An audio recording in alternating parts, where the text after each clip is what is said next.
সবাই সাবধান হয়ে যান, যুবক যুবতীরা আপনারা সাবধান হয়ে যান। প্রেম পীড়িত করতে হলে এখন এরকম সিস্টেম নাই, সবাই এখন ধরা খেয়ে যায়। কারণ আল্লাহর তরফে চোখ কান মানুষের খোলা করে দেয়, একজন না একজনের চোখে পড়ে।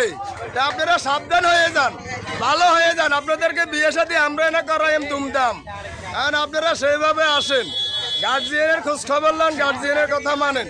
তা আপনারা এই ধরনের কাজ করবেন না। যে কোনো জায়গায় আপনারা চলাফেরা করতে আপনারা সেইভাবে করবেন। দোয়া রইল। আসসালামু আলাইকুম। কারণ ধরা খাইলে আপনাদের শরম, আমাদের কিছু না।